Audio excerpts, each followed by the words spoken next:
आप सबका स्वागत है हमारे यूट्यूब चैनल पे। हम लोग यूपी डीएलएड सेकेंड सेमेस्टर की तैयारी कर रहे हैं। आप सभी को पता है कि यहाँ पे यूपी डीएलएड सेकेंड सेमेस्टर को ध्यान में रख के सारी क्लासेस चलाई जा रही हैं। तो जो बच्चे सेकेंड सेमेस्टर में हैं वो लोग देखें और अपने उन सभी दोस्तों को शेयर करें जो कि इस बार डीएलएड सेकेंड सेमेस्टर में हैं। उन सभी के लिए बहुत ही हेल्पफुल वीडियो रहेगी। हम लोगों ने एक सीरीज भी साथ में स्टार्ट की है जिसमें हम लोग प्रीवियस ईयर क्वेश्चन को करेंगे। आज से मैंने ये सीरीज स्टार्ट की है प्रीवियस ईयर क्वेश्चन की। मैंने मॉर्निंग में वर्तमान भारतीय समाज और प्रारंभिक शिक्षा का सन 2023 का पेपर सॉल्व करा है। आप लोग उसको जाके देखिए। कल हम लोग नवीन शिक्षा प्रयास के करेंगे सन 2023। ऐसे ही मैं पर डे एक एक प्रीवियस ईयर कराऊंगी। मैंने सन 2023 को पहले कंप्लीट कराऊंगी, फिर सन 2022 का, फिर 21 का, फिर 20 का। ऐसे मैं प्रीवियस ईयर क्वेश्चन को कंप्लीट कराऊंगी। आप लोग उसको देखिए क्योंकि प्रीवियस ईयर से क्वेश्चन ज़रूर फंसता है। साथ में ही मैंने पवन सीरीज, राजन सीरीज, जितने भी ऑब्जेक्टिव क्वेश्चन थे मैंने उसको करा दिया। सारे प्रश्न पत्र, क्योंकि 7 पेपर होंगे, मैंने 7 का करा दिया है। आप उसको भी जाके देखें, प्लेलिस्ट में आपको मिल जाएगा। आप मेरे वीडियो को खोलेंगे, आपको होम में सारे वीडियो दिख जाएंगे। और आज मैं पढ़ूंगी क्या पढ़ूंगी, आप लोगों को क्या पढ़ाऊंगी, तो मैं अग्रवाल सीरीज। कौन सी? अग्रवाल सीरीज। क्योंकि आप यूट्यूब को सर्च कर डालिए, जितना भी मैंने देखा है, जाना है, क्योंकि यहाँ पे सिर्फ पवन और राजन यही 2 सीरीज ज़्यादातर कराई जा रही है। बट अग्रवाल सीरीज भी आप पढ़िए और मैं वाईटी का क्वेश्चन पेपर सॉल्व करा रही हूँ, उसको करिए। 100% गारंटी है कि आप लोगों का 90% प्लस मार्क्स आएंगे और आपके बैक नहीं लगेंगे, ये गारंटी मैं लेती हूँ।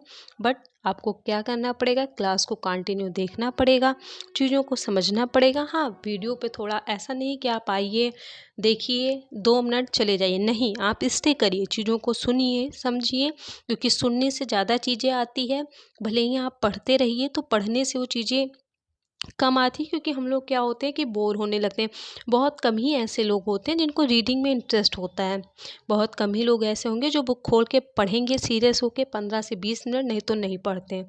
आप कोई भी काम कर रहे हैं, आप लड़की हैं, कोई भी काम कर रही हैं, खाना बना रही हैं, एक्स्ट्रा कोई भी काम, तो आप क्या करिए, मेरी क्लास को लगा दीजिए, वो चलता रहे और आप अपने काम को करते रहिए। आपके कानों में कुछ तो जाएगा। 1 बार सुनेंगी, 2 बार सुनेंगी, लेकिन आप उसको रिपीटेशन बार बार करती रहेंगी तो वो चीज़ें आपको बिना मतलब याद किए ही याद हो जाएंगी वो सारी चीज़ें। इसलिए क्लास को कंटिन्यू देखिए, क्योंकि आपके एग्ज़ाम, आप देख लीजिए कि नवंबर में 14 दिन बीत गया, 15 दिन नवंबर के और दिसंबर 30 दिन, टोटल आपके पास 45 दिन हैं। पेपर आप लोगों के पास 7 पेपर हैं, 7 पेपर में 45 दिन, कैसे आप तैयार करेंगे? अगर एक एक पेपर को आप पढ़ेंगे तो कितने दिन पढ़ेंगे? एक एक पेपर आप 5-5 दिन का अगर लेके चलें तो हाँ, इसको आप अच्छे से पढ़िए, चीज़ों को समझिए, तब जाके आपकी चीज़ें तैयार होंगी। और बहुत सी ऐसी लड़कियां हैं जिनको इंग्लिश बहुत डर लगता है कि मेरा क्या होगा, मेरा क्या होगा। मैंने पवन सीरीज इतनी ही सरल भाषा में उसको समझाया है। पहले मैं उसको इंग्लिश पढ़ती हूँ, फिर हिंदी में उसको एक्सप्लेन करती हूँ, उसके बाद मैं चीज़ों को बताती हूँ। ऐसा नहीं कि मैंने क्वेश्चन पढ़ा और आंसर बता दिया। मैं इंग्लिश में और सारे सब्जेक्ट जो हैं हिंदी के जैसे हुए थ्योरिकल सब्जेक्ट, मैं उनमें तो ऐसा करती हूँ कि क्वेश्चन पढ़ा, आंसर बता दें, क्योंकि हिंदी ऐसा सब्जेक्ट है वो हर कोई पढ़ लेता है। बट इंग्लिश में मैं ठहराव देती हूँ, समय देती हूँ अपना। भले ही मैं वीडियो 10 मिनट का बनाऊँ, 15 मिनट का बनाऊँ, कम कंटेंट दूँ, बट जो मैंने अगर 10 क्वेश्चन कराया तो 10 को मैं हिंदी में भी बता के, समझा के, उसके बाद ही मैं उसके आगे बढ़ती हूँ। तो जो लड़कियां हैं जिनको हिंदी बहुत कमज़ोर लगती है वो परेशान ना हो। आप मेरी जाके देख लीजिए, उस पर 3,500 व्यूज़ आए हैं, 3,500 व्यूज़ आए हैं। आप उसको जाके देखिए, क्योंकि वो वीडियो मेरी इंग्लिश की जितनी भी वीडियो हैं आप देख लीजिए जाके। सारे वीडियो पे मुझे अच्छे खासे व्यूज़ मिल रहे हैं, लाइक मिल रहे हैं। क्यों? क्योंकि मैं इंग्लिश पे ठहराव देती हूँ, समय देती हूँ। इन सभी के कारण मेरे इंग्लिश के जो वीडियो हैं ज़्यादा देखे जा रहे हैं, पसंद आ रहे हैं। जो लड़कियां हैं उनकी इंग्लिश वीक होती हैं, वो इसको स्किप कर देती हैं, नहीं पढ़ती हैं, तो वो सबसे बड़ी गलती करती हैं।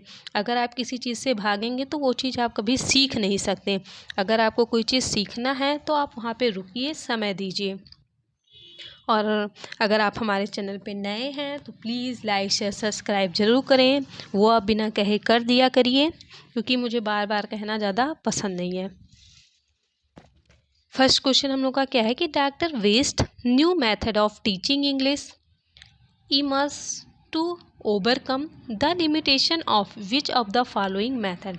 डॉक्टर वेस्ट की क्या पूछा है कि new method of teaching English, doctor West की जो अंग्रेजी पढ़ाने की जो नई पद्धति उभर कर सामने आई, निम्नलिखित में से किस विधि की सीमाएं हैं। मतलब जो इन्होंने मेथड दिया वह किसकी लिमिटेशन यानी सीमाओं को कम करने के लिए डॉक्टर वेस्ट ने यह मेथड निकाला था, तो वह विधि थी डायरेक्ट मेथड। डायरेक्ट मेथड के द्वारा हम चीज़ों को तुरंत सीख सकते हैं, मतलब उसमें ज़्यादा कहानी ना करते हुए। उसमें क्या होता है कि पहले हम हिंदी से इंग्लिश सीखते हैं, ऐसे हम चीज़ों को सीखते हैं। बट डॉक्टर वेस्ट का जो मेथड है, उन्होंने कहा बच्चों को डायरेक्ट सिखाइए। अगर ये मैंगो है तो आप सीधे इसको बताइए कि ये मैंगो है, ना कि आप इसको पहले आम बताइए फिर उसके बाद मैंगो बताइए। आप इसको बच्चों को डायरेक्ट ही बताइए कि ये मैंगो है ना। इससे बच्चे ये नहीं पहले सीख रहे हैं कि ये आम है, फिर उसके बारे में जान रहे हैं कि ये आम को इंग्लिश में हम लोग क्या कहते हैं, मैंगो कहते हैं। उन्होंने कहा कि हम बच्चों को कैसे सिखाएंगे, डायरेक्ट मेथड से सिखाएंगे। नेक्स्ट हम लोग का क्या है, direct doctor West method mainly focus, उनका फोकस ज़्यादातर किस पे था। डॉक्टर वेस्ट का जो विधि थी वो मुख्यतः निम्नलिखित किस पर केंद्रित थे, किस पे फोकस थे। तो जो डॉक्टर वेस्ट का जो विधि है जो है उनकी रीडिंग पे वो ज़्यादा फोकस करते थे। किस पे फोकस करते थे, रीडिंग पे करते थे। क्योंकि अगर बच्चा पढ़ेगा तभी तो सीखेगा, पढ़ेगा तब सीखेगा। अगर उसको पढ़ना आ गया तो वो उसी बारे में सोचेगा, थिंकिंग करेगा, स्पीकिंग करेगा, लिसनिंग। अगर आप पढ़ना सीख लें तो आप अगर कोई इंग्लिश में बोल रहा है तो आप उसको ध्यान से सुनेंगे ना, क्यों, क्योंकि आप चीज़ों को समझ पाएंगे, राइटिंग भी कर लेंगे, क्यों, इसीलिए उन्होंने इनका फोकस किस पे था, रीडिंग पे था। नेक्स्ट हम लोग का क्या है, हु इन्वेंटेड बाईलिंगुअल मेथड। इतना क्वेश्चन ये रिपीट होता है, आप इसको मेरे कहने से रट्टा मार लीजिए और ये आपके एग्ज़ाम में आएगा जरूर। डॉक्टर वेस्ट और प्रोफेसर सीजी डॉटसन, ये दोनों ऐसे मित्र हैं कि ये आपका पीछा नहीं छोड़ेंगे इंग्लिश में। सेकेंड सेमेस्टर में ये आपको फर्स्ट क्या होगा कि ऑब्जेक्टिव में कहीं मिल जाएंगे भीड़ में, तो कहीं वेरी शॉर्ट में मिल जाएंगे, कहीं लॉन्ग में, बट इन दोनों से क्वेश्चन आना है 100% गारंटी के साथ, इसलिए इनको अच्छे से याद रखिए। हु इन्वेंटेड बाईलिंगुअल मेथड पूछ रहा है कि दो भाषा पद्धति का आविष्कार किसने किया। तो दो भाषा की जो पद्धति थी उसका आविष्कार प्रोफेसर सीजे डॉटसन ने किया था। किसने, प्रोफेसर सीजे डॉटसन ने किया। Next, in which method is mother tongue used during the early stage to explain the meaning of new word, phrase, idiom, sentence etc। मतलब जो ये क्या है, मेथड है, जो विधियां हैं, नई शब्द, वाक्यांश, मुहावरे आदि के जो अर्थ समझने के लिए प्रारंभिक अवस्था में क्या कह रहा है कि mother tongue use during at the early stage. Early stage मतलब प्रारंभिक अवस्था में मातृभाषा का प्रयोग किस विधि से किया जाता है। अगर हम बात करें प्रारंभिक स्टेज में तो हम लोग बाईलैंग्वेज मेथड अप्रोच का यूज करते हैं। इसमें हम किस तरह यूज करते हैं, वहाँ पे उन्होंने बताया कि हम डायरेक्ट मेथड सिखाएंगे। बट अगर हम प्रारंभिक अवस्था में सिखा रहे हैं, अर्ली स्टेज में सिखाएंगे, तो हम बच्चों को बाईलैंग्वेज मेथड यूज़ करेंगे। जैसे आप बच्चे को आम बता रहे हैं, मैंगो बताना है, मैंगो की स्पेलिंग बच्चों को लर्न करानी है, तो हम बच्चों को बताएंगे आपने आम देखा है, तो वो बताएंगे हाँ देखा है, कैसे होता है, किस कलर का होता है। आम को हम लोग मैंगो भी बोलते हैं इंग्लिश में, एप्पल को हम सेब को हम लोग एप्पल बोलते हैं, या एप्पल को हम लोग हिंदी में सेब बोलते हैं। ऐसे ही हम चीज़ों को बताएंगे, बच्चों को बताएंगे कि इरेज़र क्या है, डस्टर को क्या कहते हैं, है ना। इन सारी चीज़ों का भी हम ज्ञान कराएंगे। किस तरीके से? बाइलिंगुअल, मतलब हिंदी और इंग्लिश दोनों को मिक्स करके चीज़ों को हम क्या करेंगे? पढ़ाएंगे।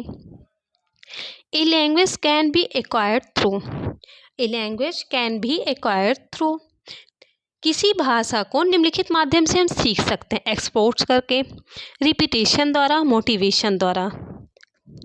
एक्सपोजर मतलब हम कई चीज़ों को इकट्ठा कर रहे हैं, जानकारी ले रहे हैं, कहीं से भी कुछ भी ले रहे हैं।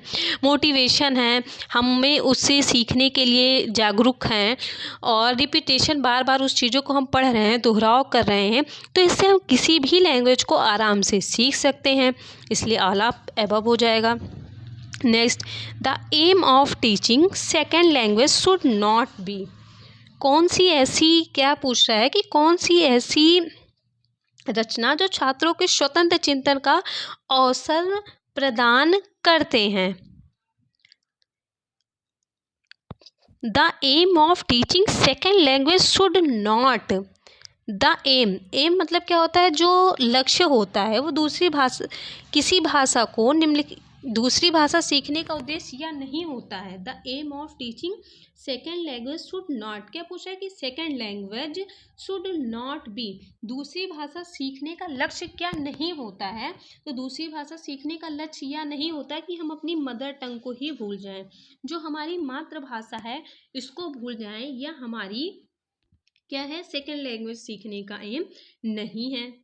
नेक्स्ट क्या है कि which composition provide student for the thinking, कौन सी ऐसी जो रचना है वो छात्रों की क्या कर रहा है कि स्वतंत्र, student of the free thinking, क्या कर रहा है कि छात्रों के स्वतंत्र चिंतन का अवसर प्रदान कर रहा है।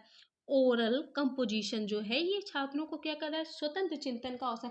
आपने कोई क्वेश्चन पूछा और बच्चों को कहा, पुटअप कर दिया और पूछा कि बच्चों बताओ इसका क्या होगा। हाँ, जो बच्चे शर्मीले नहीं हैं, जिनको थोड़ा सा भी, बहुत से ऐसे बच्चे होते हैं जो शर्माते हैं, डर होता है, भय होता है, बट बहुत से ऐसे बच्चे होते हैं जिनको कन्वर्सेशन करने में बहुत ही मज़ा आता है, उनको अच्छा लगता है, तो वे क्या होते हैं? स्वतंत्र होते हैं अपनी विचारों को कहने में। नेक्स्ट क्या है? The sentence of consonant of two parts, कौन से होते हैं? अगर हम लोग बात करें, ये आपके सब्जेक्ट एंड प्रेडिकेट होते हैं। द मेन आर्टिकल्स, आर्टिकल्स कितने होते हैं? 3 होते हैं। ए एंड द, तीनों आपको दिए हुए हैं। नेक्स्ट हम लोग का क्या है? रीअरेंज, क्या कह रहा है कि रीअरेंज द फॉलोइंग वर्ड, अगर आप थोड़ा सा भी इसको पढ़िए तो आपको क्या लग रहा है, कैसे आप अरेंज करेंगे? रीअरेंज, इसको व्यवस्थित करना है, आप करिए व्यवस्थित। आप कैसे करेंगे? तो पहले आपका क्या हो जाएगा? मैन हो जाएगा। क्यों? क्योंकि मैन इज क्या हो जाएगा? Man is today, man is today play with nature. आप देख लीजिए कहाँ पे है, मैन हो गया, मैन इज टूडे, उसके बाद क्या है? प्ले विथ नेचर हो जाएगा, है ना। यही तो आपका आंसर हो जाएगा।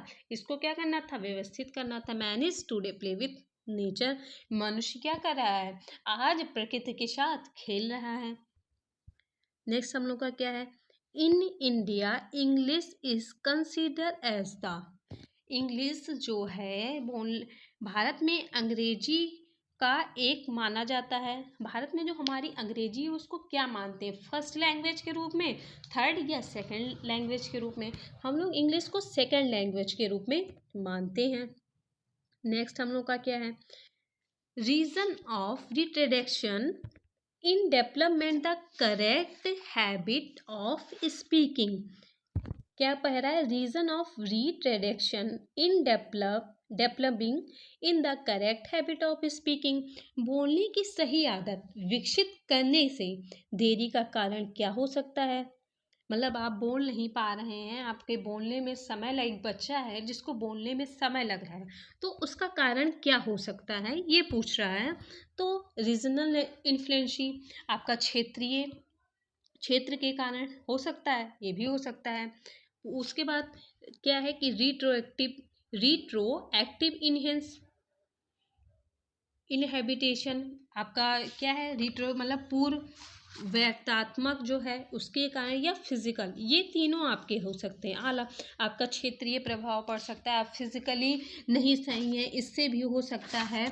और क्या हो सकता है कि पूर्वात्मक बाधाओं के कारण, ये सारे आपके रीजनल डेवलपमेंट जो आपके हैबिट हैं स्पीकिंग के हो सकते हैं। बोलने की सही आदत विकसित देरी होने के कारण आदत हो सकता है। देखते हैं कि कभी कभी बच्चे होते हैं, अगर एक बच्चा घर में हुआ है तो अगर दूसरा बच्चा होता है तो हम लोग एक अनुमान लगाते हैं कि पहले वाले ने अगर 1 साल पे बोलना स्टार्ट किया था तो दूसरा वाला भी हाँ 1 साल पे बोलना स्टार्ट कर देगा, या साल अंदर। अगर दूसरा बच्चा देर से बोलना स्टार्ट किया 1.5 साल 2 साल पे, तो हम लोग ऐसा अनुमान लगाते हैं। तो क्षेत्रीय अभाव होता है बहुत से बच्चों को बोलने में। क्या होता है, उनकी टंग थोड़ी सी मुड़ी हुई रहती है या फिजिकली नहीं फिट होते हैं, इस कारण भी वो स्पीकिंग में समय ले लेते हैं और सही बोल नहीं पाते हैं।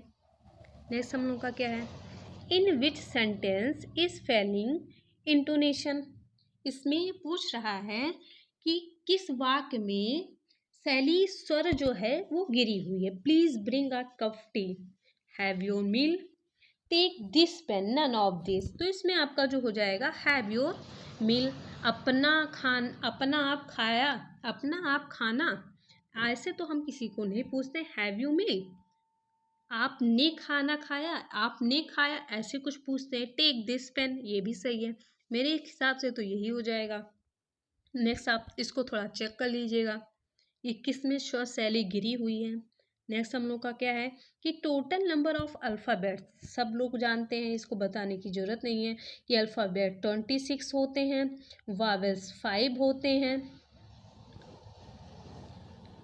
Next, you meet your friend at 1 PM, what would you say. अगर आप अपने मित्र से दोपहर 1 बजे मिलेंगे तो आप क्या कहेंगे। अगर आप अपने मित्र से दोपहर 1 बजे मिलेंगे तो 12 बजे के बाद आप सभी जानते हैं कि AM PM में हो जाता है, और 12 बजे के बाद हम किसी से भी मिलते हैं तो हम लोग क्या यूज़ करते हैं, गुड आफ्टरनून का यूज़ करते हैं। You meet your teacher at 9 PM, what would you say. अगर आप अपने टीचर से 9 बजे मिल रहे हैं, है ना, यही तो पूछा है। अगर आप 9 बजे मिल रहे हैं तो आप उनसे क्या बोलेंगे, गुड मॉर्निंग। मॉर्निंग तो 12 बजे तक सुबह में रहता है। गुड नाइट, आप बेड पे जब जाते हैं सोने तभी आप गुड नाइट बोलते हैं। ऐसा थोड़ी ना है कि आप किसी टीचर से मिल रहे हैं या किसी से भी मिल रहे हैं तो आप तुरंत मिलते हैं गुड नाइट सर, है ना, ऐसा तो है नहीं। अगर आप किसी टीचर से मिल रहे हैं या किसी फ्रेंड से मिल रहे हैं एट 9 PM अगर आप मिल रहे हैं तो वहाँ पे आप बोलेंगे गुड इवनिंग सर या गुड इवनिंग मैम, ऐसा आप बोलेंगे। Next, you want to go to bed, ये क्या कह रहा है कि go to bed at night, अगर आप सोने जा रहे हैं। What would you say your parents, अगर आप सोने जा रहे हैं तो आप अपने माता पिता से क्या बोलेंगे। अगर हम सोने जा रहे हैं तो हम लोग अपने माता पिता से क्या बोलेंगे, good night. Friday is the day of week, हम लोग का जो वीक है वो कब से स्टार्ट होता है, Sunday, Monday, Tuesday, Wednesday, Thursday, Friday. तो आप देख लीजिए 1 2 3 4 5 6, यानी हम लोग का जो क्या हो जाएगा 6 हो जाएगा। थोड़ा नीचे हो गया है, मिस प्रिंट हो गया है। Friday is the day of 6, Friday is the 6th day of the week.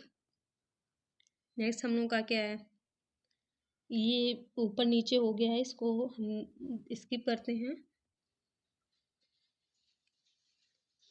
Next हम लोग का क्या है कि he has been teaching for hour. यहाँ पे पूछा है कि आप ए का यूज़ करेंगे, एन का या दा का। तो जहाँ भी फॉर आ जाए और हावर आ जाए, आ का यूज़ जहाँ भी हो जाए, हावर हा आ जाए, वहाँ पे हम लोग क्या यूज़ करते हैं, दा का यूज़ करते हैं। Choose the correct article. He become great man, तो ही बिकम दा होगा। आप सेंटेंस को थोड़ा पढ़िए, आप सेंटेंस को पढ़ेंगे तो भी चीज़ों को थोड़ा समझेंगे और आसानी से कर लेंगे। He become the great man. Next क्या है, write a sentence to show explanation, मतलब जो ये आश्चर्यजनक वाक्य हैं इसमें कौन से हैं, एक्सप्लामेटरी सेंटेंस कौन से हैं। How sweet is Payal, how sweet is Payal, इसमें क्या आप पढ़ रहे हैं तो थोड़ा मज़ा आ रहा है। I will go to school, नहीं। Kajal is a brilliant student. Weather is hot, आपका क्या हो जाएगा, हाउ स्वीट इज पायल। ऐसे हाउ, ऐसे करना, आपके मुंह से भी इसका हाव भाव निकलेगा। ऐसे होते हैं एक्सक्लामेटरी सेंटेंस।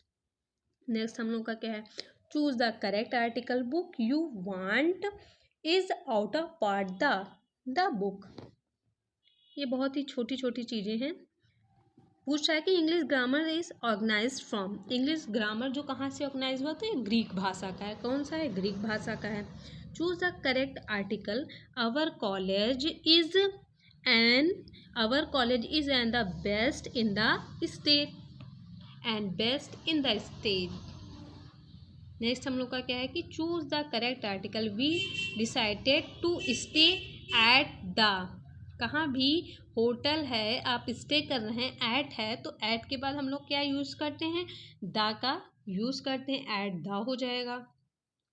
फिर आ गया which is the first day of week, आप वीक की स्टार्ट कहाँ से करते हैं पढ़ना, तो संडे मंडे पढ़ते हैं। ऐसे ही which is the last day, last date हम लोग का क्या हो जाएगा, Sunday Monday Tuesday Wednesday Thursday Friday Saturday हो जाता है।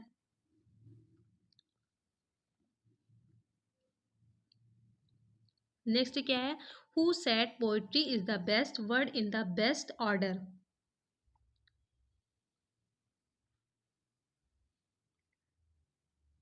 कोलरेज हो जाएगा इसका।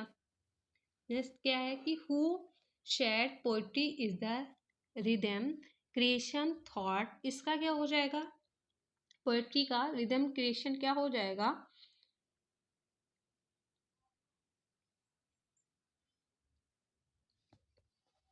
एलन पॉय। ये क्या है कि इसके ऑथर हैं, इसको आप ज़्यादा थोड़ा अच्छे से याद रखिएगा क्योंकि इसके नाम पूछते रहते हैं। Teaching of poetry is important for, जो टीचिंग है वो पोएट्री के लिए क्यों इम्पॉर्टेंट है पूछ रहा है, तो लिंग्विस्टिक के लिए, लैंग्विस्टिक स्किल के लिए, कल्चरल के लिए, इसलिए इसका right answer all of them हो जाएगा। Where Jack and Jill went up, आप इसकी पोयम पढ़े होंगे, Jack and Jill went of the hill, है ना, पढ़े होंगे। Mary had a Mary had a little lamb, ये पोयम है, पोयम में ये लाइनें हैं। The poem is developed mainly through, क्या कर रहा है कि डेवलप, जो पोयम है वो क्या डेवलप कर रहा है, तो वो कॉन्सेप्ट ऑफ डेवलप कर रहा है, डेवलपमेंट कर रहा है। New method is related doctor West, new method किससे रिलेटेड है, डॉक्टर वेस्ट से रिलेटेड है। और क्या है, doctor West method now as reading, आप लोगों ने पढ़ा है ना, डॉक्टर वेस्ट मेथड किस पे काम करते हैं, रीडिंग पे काम करते हैं। Method is a of technique body of the technique that the teacher adopt in the teaching learning situation, ये टेक्निक होती है मेथड, टीचर के मेथड, जो ये विधियां हैं एक बॉडी का काम करती हैं, एक तकनीकी का काम करती हैं, टीचर्स इसको क्या करता है, अडॉप्ट करता है। नेक्स्ट हम लोग का क्या है, what are the two receptive skill, listening और रीडिंग हो जाएगा। ये सारे क्वेश्चन मैं आपको करा चुकी हूँ इसलिए मैं इसको थोड़ा स्किप कर रही हूँ। फिर पूछ रहा है कि वाह choose the correct spelled word, grammar में GRAMMAR होता है ना कि ER, आप देख लीजिए कि हर जगह ER दिया हुआ है।